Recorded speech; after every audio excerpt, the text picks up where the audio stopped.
തൃശ്ശൂരിൽ നിന്ന് സാരംഗ് കൂടി ചേരുന്നുണ്ട്. സാരംഗ്, ഇപ്പോൾ തൃശ്ശൂരിൽ 8 സീറ്റുകളാണ് LDF നേടിയിട്ടുള്ളത്. അതോടൊപ്പം UDFന് 5 സീറ്റുകളും. എങ്ങനെയാണ് തൃശ്ശൂരിലെ ഒരു പൊതു തെരഞ്ഞെടുപ്പ് ഫലം?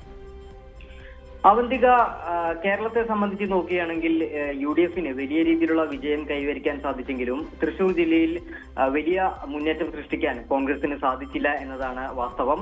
ആകെയുള്ള 13 മണ്ഡലങ്ങളിൽ 9 മണ്ഡലങ്ങളിലും LDF തന്നെയാണ് വിജയിച്ചത്. അതോടൊപ്പം തന്നെ സിറ്റിംഗ് സീറ്റായ ചാലക്കുടി നിലനിർത്തിയതോടൊപ്പം UDF അതുകൂടാതെ 3 മണ്ഡലങ്ങൾ മാത്രമാണ് പിടിച്ചെടുത്തത്. അതായത് കൊടുങ്ങല്ലൂര്, ഇരിഞ്ഞാലക്കുട, തൃശൂർ. ഈ 3 മണ്ഡലങ്ങളിൽ മാത്രമാണ് ഈ പറയുന്നത് പോലെ കോൺഗ്രസിന് അല്ലെങ്കിൽ UDFന് വലിയ വിജയം കൈവരിക്കാൻ സാധിച്ചിട്ടുള്ളൂ. ബാക്കിയുള്ള 9 മണ്ഡലങ്ങളിലും ഇത്തരത്തിൽ ഇടതുപക്ഷത്തിന്റെ ഉറച്ച കോട്ടകളായിരുന്നു. ആ 9 മണ്ഡലങ്ങളിലും ഇടതുപക്ഷം തന്നെ വിജയിച്ചു എന്നുള്ളതാണ് ഏറ്റവും പ്രധാനപ്പെട്ട കാര്യം. അതോടൊപ്പം തന്നെ എടുത്തു പറയേണ്ട മറ്റൊരു കാര്യമാണ്, ഈ ഗുരുവായൂർ മണ്ഡലവും അതോടൊപ്പം തന്നെ മണലൂർ മണ്ഡലവുമാണ് ഇഞ്ചോടിഞ്ചൊരു പോരാട്ടം നടന്നത്. അതായത് തെരഞ്ഞെടുപ്പിന്റെ അല്ലെങ്കിൽ വോട്ടെണ്ണലിന്റെ ആദ്യഘട്ടം മുതൽ തന്നെ വലിയ രീതിയിലുള്ള വാശിയേറിയ ഒരു പോരാട്ടമാണ് ഈ 2 മണ്ഡലങ്ങളിലും നടന്നത്.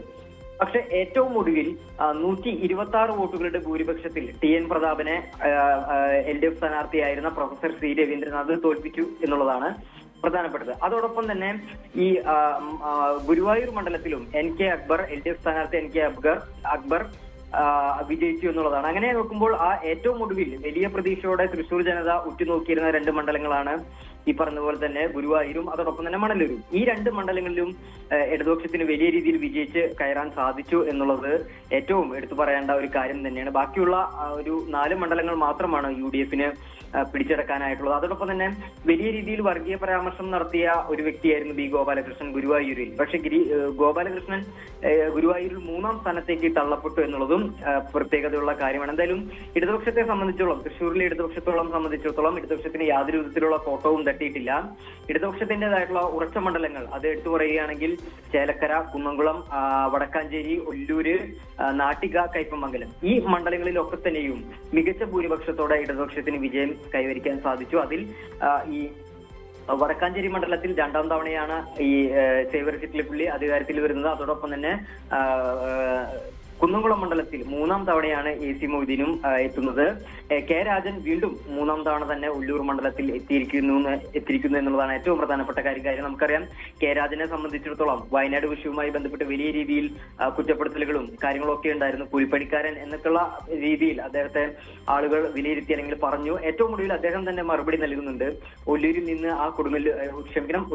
ആ കൂലിപ്പണിക്കാരൻ തന്നെ ഏറ്റവും അവസാനം വിജയിച്ചു എന്ന് അദ്ദേഹം കൂടി പറയുന്നുണ്ട്. എന്തായാലും തിരുത്തേണ്ട കാര്യങ്ങളൊക്കെ തന്നെ തിരുത്തി ഇടതുപക്ഷം മുന്നോട്ട് പോകുമെന്ന് തന്നെയാണ് ജില്ലാ നേതൃത്വം കൂടി നമ്മളോട് അറിയിച്ചിട്ടുള്ളത് അല്ലെങ്കിൽ വിശദീകരിച്ചിട്ടുള്ളത്.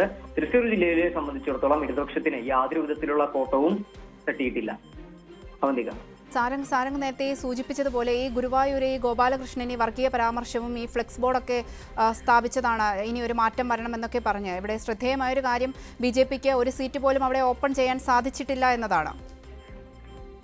തീർച്ചയായും അവന്തിക, BJPയെ സംബന്ധിച്ചിടത്തോളം ഒരിക്കലും തൃശ്ശൂർ ജില്ലയെ സംബന്ധിച്ച് ഒരിക്കലും അവർക്ക് സീറ്റ് തുറക്കാൻ സാധിക്കുമെന്ന് കരുതുന്നില്ല. കാരണം BJPക്ക് വേരോട്ടമുള്ള മണ്ണല്ല തൃശ്ശൂർ എന്നുള്ളതാണ്. എന്നാൽ നേരത്തെ പറഞ്ഞതുപോലെ തന്നെ ഈ ഗുരുവായൂർ മണ്ഡലം കേന്ദ്രീകരിച്ച് NDA സ്ഥാനാർത്ഥിയായിട്ടുള്ള അല്ലെങ്കിൽ BJPയുടെ നേതാവായിട്ടുള്ള B ഗോപാലകൃഷ്ണൻ വലിയ രീതിയിലുള്ള വർഗീയ പരാമർശങ്ങളാണ് നടത്തിയിരുന്നത്. അത് നമ്മൾ കണ്ടതാണ്. കഴിഞ്ഞ അരനൂറ്റാണ്ടായിട്ട് ഇത്തരത്തിൽ ഈ ഹിന്ദു വിഭാഗത്തിൽ നിന്നുള്ള ഒരു MLA ഗുരുവായൂരില്ല എന്നുള്ള വർഗീയ പരാമർശം, അത് കടുത്ത രീതിയിലുള്ള വർഗീയ പരാമർശമാണ് അദ്ദേഹം നടത്തിയത്. അദ്ദേഹത്തിനെതിരെ കോടതി ഇടപെട്ടു, അല്ലെങ്കിൽ തെരഞ്ഞെടുപ്പ് കമ്മീഷൻ പോലും ഇടപെട്ടിട്ടും പിന്നീടും 2-3 തവണ അല്ലെങ്കിൽ അദ്ദേഹം ഈ പ്രസ്താവനകൾ അല്ലെങ്കിൽ ഈ ആശയങ്ങൾ തന്നെ ഉയർത്തി എന്നുള്ളതാണ്. പക്ഷെ അദ്ദേഹത്തിന് കൃത്യമായിട്ടുള്ള ഒരു മറുപടി ഗുരുവായൂരിലെ ജനങ്ങൾ നൽകി എന്നുള്ളതാണ്. കാരണം അവിടെ NK അക്ബർ വിജയിച്ചു, വലിയ അല്ലെങ്കിൽ മികച്ച ഭൂരിപക്ഷത്തോടു കൂടി തന്നെ അദ്ദേഹം വിജയിച്ചു എന്നുള്ളതാണ്. B ഗോപാലകൃഷ്ണൻ സ്വാഭാവികമായും 3ാം സ്ഥാനത്തേക്ക് പിന്തള്ളപ്പെടുകയും ചെയ്തു. അപ്പോൾ അദ്ദേഹത്തിന് കൃത്യമായിട്ടുള്ള മറുപടി തന്നെ ഗുരുവായൂരിലെ വോട്ടർമാർ നൽകി എന്നുള്ളതാണ് ഏറ്റവും പ്രധാനപ്പെട്ട ഒരു കാര്യം. അവന്തിക.